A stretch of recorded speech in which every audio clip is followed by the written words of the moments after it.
Hello students, क्या हाल चाल है आपके। देखिए, हमने अभी तक क्लास 9th के बहुत सारे सब्जेक्ट के बारे में आपको वीडियोस बना करके दे दी हैं। सिलेबस के बारे में संस्कृत एक ऐसा विषय है जिसके बारे में 9th क्लास में शायद ही बहुत कम लोग पढ़ते हैं, बट फिर भी मैं आपको इसका सिलेबस बता देता हूँ जो लोग पढ़ते हैं। 70 मार्क्स का पेपर आपका होगा और इसका टाइमिंग रहती है वो 3 घंटे की रहती है। नॉर्मली हम संस्कृत जो है जनरली हिंदी के साथ में पढ़ लेते हैं। यहाँ पे खंड का में गद्य पद्य और आंसू पाठ है 35 अंक का, गद्य में गद्यांश का हिंदी में अनुवाद है, पाठ का सारांश है अधिकतम 80 शब्द में, और बहुविकल्पीय प्रश्न मिलेंगे आपको। तो इस टाइप से पूरा ये 11 मार्क्स का बैठ जाता है। पद आपका बैठता है 15 नंबर का। श्लोक की हिंदी में व्याख्या होती है, सूक्तियों की व्याख्या है, श्लोक का संस्कृत में अर्थ है और बहुविकल्पीय प्रश्न है। तो इस टाइप से पूरे 15 मार्क्स बैठ जाते हैं। आंसू पाठ के अंदर पात्रों का चरित्र चित्रण है हिंदी में और बहुविकल्पीय प्रश्न है। तो इस टाइप से दोनों हमारे 9 मार्क्स के बैठ जाते हैं।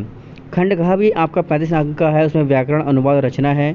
व्याकरण में माहेश्वर सूत्रों के आधार पर स्वर एवं व्यंजन का सामान्य ज्ञान तथा स्वर एवं व्यंजन का सामान्य परिचय 3 अंक में आएगा। संधि में आपको दोनों संधि आएंगी, स्वर्ण संधि और व्यंजक संधि। अका सवर्ण दीर्घ आदगुण इको एणची, और व्यंजन संधि में है स्तो शुनाश्चु। ये हमारा पूरा 3 मार्क्स का है। शब्द रूप आएंगे पुल्लिंग में राम के, हरि के, गुरु के, स्त्रीलिंग में रमा मति और वॉच। 3 अंक का है ये। 1 से 10 अंक की संख्याओं का शब्दों का ज्ञान भी आएगा। धातु रूप हैं लट लट लोट लंग और विधिलिंग लकारों में।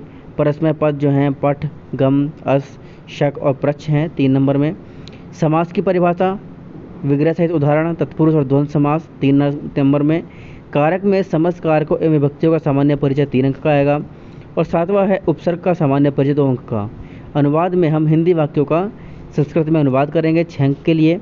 रचना में हमें पत्र लेखन और संस्कृत शब्दों का संस्कृत वाक्यों में प्रयोग आएगा जो 5 और 4 नंबरों का रहेगा। पाठ्य पुस्तकें जो हमारी हैं वो संस्कृत गद्य भारती है। इसमें आपके 8 पाठ हैं जो आपको पढ़ने हैं, आपको स्क्रीन पर दिख रहे होंगे। और संस्कृत पद्य पीयूषम में भी आपको 4 पाठ हैं जो आपको पढ़ने हैं।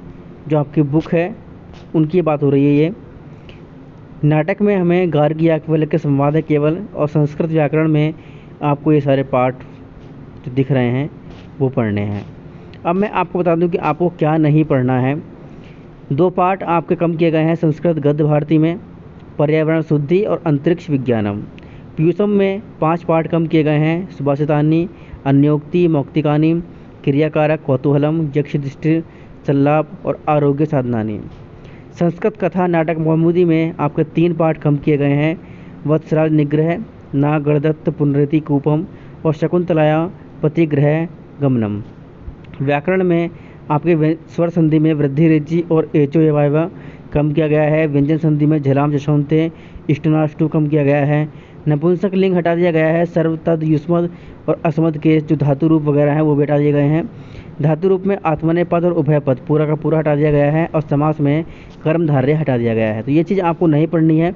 इसके अलावा जो भी है वो आपको यहाँ पर फ़िलहाल पढ़ना है। तो उम्मीद करता हूँ कि आपको ये वीडियो पसंद आई होगी, और अगर आपको ऐसी वीडियोस और चैनल पर चाहिए तो चैनल को सब्सक्राइब करके बेल आइकन जरूर प्रेस करते रहना। मिलते हैं आपसे नेक्स्ट वीडियो में, तब तक के लिए बाय बाय, टेक केयर, जय हिंद।